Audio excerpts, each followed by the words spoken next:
Let me ask you something. Have you ever felt lost? Not just geographically, though I've certainly driven in circles muttering, "Where is this place?" But lost in the deeper sense, like life's path suddenly vanished and you're standing in a fog of uncertainty. Maybe it's a diagnosis that knocked the wind out of you, a relationship that crumbled, a dream that dissolved, a grief so heavy it feels like you're carrying a boulder in your chest. In those moments, it's easy to panic, to grasp for control, to wonder if God has forgotten your name. But Psalm 23, just 6 verses, 118 words in the original Hebrew, whispers a truth that cuts through the noise. The Lord is my shepherd. Not a shepherd, not the shepherd in some distant, generic sense. My shepherd, your shepherd. And if he's your shepherd, then everything changes. Let's start here. Shepherds aren't glamorous. They're not CEOs in corner offices or influencers with perfect lighting. They're gritty, hands-on, and relentlessly committed. A shepherd lives with the sheep, knows their quirks, their weaknesses, their needs.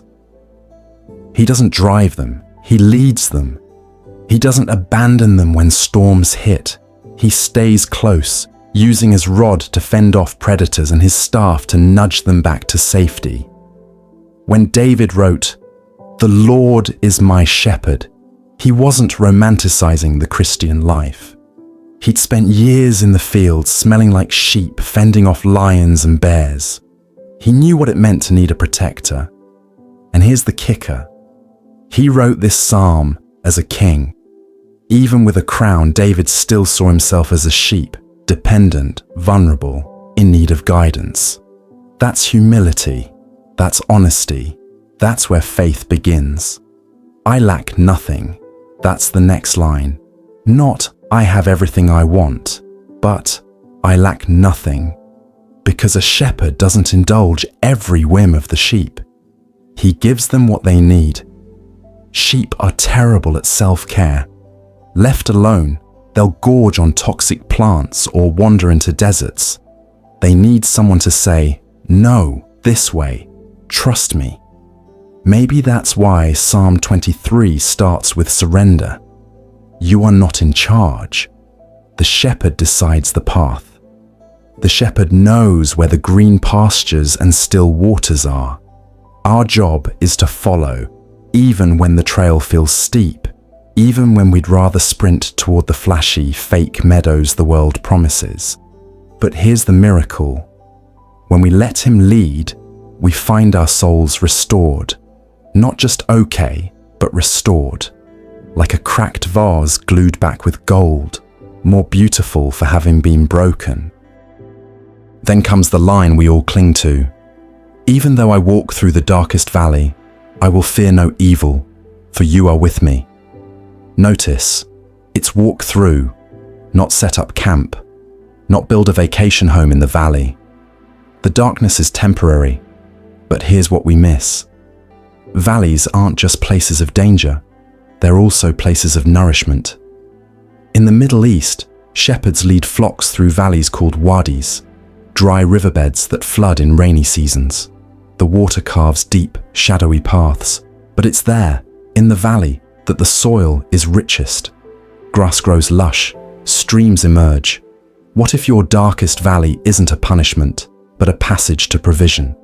And what if the shepherd lets you walk through it, because he knows that's where you'll find strength? The rod and staff aren't just for fighting wolves. They're comfort, closeness. Every time you feel his correction or sense his nudge, it's proof. You're not alone. But the psalm takes a turn. Suddenly we're not in the wilderness anymore. We're at a table. You prepare a table before me in the presence of my enemies. Wait, enemies? At the table? This isn't a metaphor for a life free of conflict. It's a declaration. Your trials don't get the final say. The shepherd doesn't just protect, he honors. In ancient cultures, sharing a meal was a covenant act. By setting a table in enemy territory, God is saying, "You're under my roof now. My enemies, They're just spectators to my grace. And here's the personal punch. That table isn't generic, it's prepared for you. Your name is on the plate. Your story is woven into the feast. Maybe your enemies are fear, shame, regret, or the voices whispering, "You're not enough." Sit, eat, let the shepherd serve you mercy instead of misery. Then, you anoint my head with oil. My cup overflows. Oil was used for healing, for consecration, for celebration. It's the shepherd tending to your wounds, marking you as his own, and toasting to your future. And the overflowing cup, that's abundance, yes, but not the kind that's measured in bank accounts or accolades. It's the quiet confidence that, no matter what tomorrow holds, goodness and love will pursue me all the days of my life. Not follow, pursue.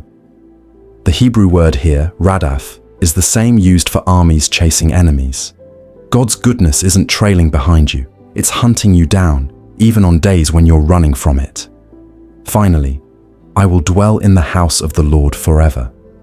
Not because you've earned it, but because the shepherd's grip is stronger than your doubts.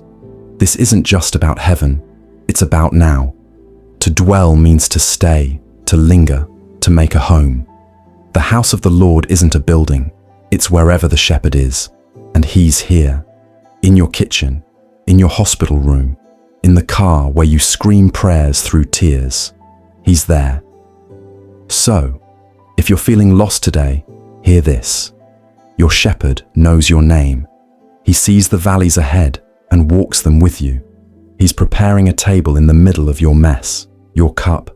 It's overflowing, maybe not with what you'd choose, but with what you need. And when the road ends, you won't be alone. You'll step into a home that's been waiting for you since before the stars were lit. So breathe, follow, and let the shepherd lead.